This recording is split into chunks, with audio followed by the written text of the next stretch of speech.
우리나라 이 상원법이 예, 예. 그 추천이나 확정이나 취소 뭐 이런 거는 나와 있는데 네. 거기에 대한 재평가 부분이 상원법에 없어요. 그러니까 한번 정해지면은 추후에 불변이다 이거죠. 등급을 뭐 올리든 내리든 이렇게. 예. 그래서 지금 그때 당시 역사적으로 미처 밝혀지지 않은 것들이라든가 발굴되지 못한 것들 뭐 이런 게 또 나중에 재평가될 수 있는 거고 또 국민적 인식이 그렇고 또 그때 평가했던 시대적 상황이 여러 가지 좀 문제점이 있을 수도 있고 네. 그런데 그게 재조정이 안 된다는 거는 문제가 있다. 이 국민적 정서가 대부분 그렇죠. 지금 국민들이 관심 안 쓰고 있다가 네. 이번에 이제 뭐 여러 가지로 뭐 총리 발언이나 등등 뭐 이렇게 나오다 보니까 지난번 총리께서 언급을 했는데 네. 유관순 열사 그는 우리 독립운동의 어떤 아이콘 같기도 하고 예. 우리 민족의 큰 영웅 아닙니까? 그런데 3등급입니다. 그렇죠. 그래서 네. 좀 논란이 됐었죠. 예, 논란이 됐었죠. 그래서 지금 그러면 유관순 열사에 대한 서원 등급을 재조정할 수 없는 거냐 하니까 지금 법상 재조정할 수가 없다. 그러니까 법은 한번 정하면 그냥 그걸로 끝이다. 예. 손질을 못 한다는 거죠. 예. 우리 후손들이 보기에도 그렇고 또 외국에서 보기도 그렇잖아요. 그 만석군 대든 모든 가산을 다 팔고 최초로 독립운동을 하러 가셨는데 네. 그래서 임시정부 초대 국무령을 하셨는데 3등급이고 그 아드님도 3등급이고 그 주변 친인척들도 다 3등급이고 누가 도대체 2등급을 받는 겁니까? 그러니까 그런 거에 대한 좀 재조정이 필요하지 않을까. 집안이 어려웠죠, 당연히. 왜냐하면 국가가 신경을 안 쓰는데 그 모든 가산 다 독립운동에 탕진했고 네. 뭐 여유가 없는 거죠. 거기다가 국가에서 전혀 무관심하다 보니까 독립운동 하다가 저 어렸을 때만 해도 네.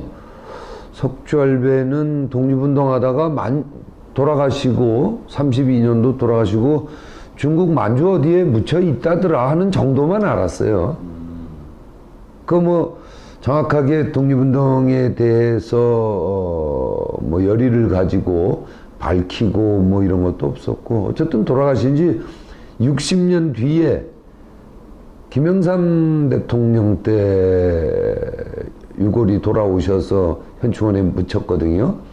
그리고 나서 우리가 이제 현충원에서 제사를 지내는 건데 그 60년이라는 세월 동안 저희 집안은 뭐 엄청나게 어려웠고 그다음에 임청각을 저희 보물 182호입니다. 네.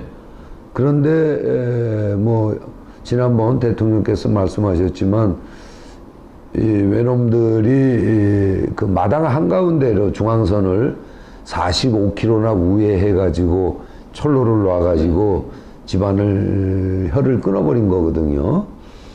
그런데 그거를 지금 소유권이 우리 집안이냐면 그렇지 못합니다. 왜냐하면 그 상속자인 석주 선생님이 대한민국 국적을 갖고 있지 못했어요. 이 호적제도라는 게 일제시대 때 처음 만들어진 거로 알고 있는데 일본 놈들의 호적을 내가 왜 만드냐 해갖고 거부하셨었어요. 그러니까 국적이 없는 겁니다. 상속자 입장에서 대한민국 국민이 아닌데 그 뭐 상속을 해줄 사람이 이제 불분명해지고 그래서 국적 회복도 2008년도인가 2009년도에 되셨어요. 불과 10년도 안 됐어요.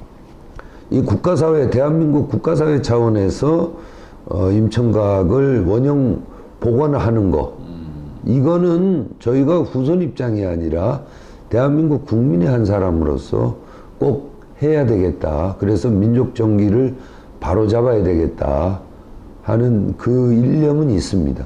지금 이제 이런 것들을 하려면 정부하고 국회하고 협조가 잘 돼야죠. 근데 지금 총리께서 그런 말씀 하셨고, 네. 또 그 이후에 문화재 청장이 저희 종갓집을 다녀가셨어요. 그래서 정부도 관심 갖고, 그러면 국회에서도 호응을 해야죠. 그래서 법 발의를 이번에 하게 된 건데, 정부하고 협조가 잘 되는 상황에서는 되리라고 봅니다. 또 국민의 여론과 정서도 그렇고요. 이상용 선생님 말고도 이회영 선생님 계십니다. 모두 지금 3등급. 3등급입니다. 독립운동 교과서에 나오신 분들은 대부분 다 3등급이에요. 그냥. 그래서 그때 참 이 기준이 장개석 총통은 저희를 도와줬다고 해서 1등급입니다. 근데 1등급이 한 30명 정도 되는데 이해가 좀 안 되는 분들도 몇몇 있고, 대부분 보면 62년도 박정희 정권 때 이 등급 결정이 많이 돼요. 근데 그때가 6.25 전쟁이 끝나고 나서 뭐 시대가 좀 어수선하고 이럴 때 뭔가 독립운동한 분들에 대해서 우리가 나라에서 한 게 없다. 그래서 그러면 소원법 만들어갖고 빨리빨리 나라에서 좀 우대를 해 드립시다. 이렇게 해서 급작스럽게 좀 된 것 같은 시대적 상황이 제가 개인적으로 판단했을 때 그런 게 있었어요. 그리고 나서는 이걸 재조정할 수 없다 하고 못 박아 놓으니까 그 후에 손을 못 댔던 것 같아요.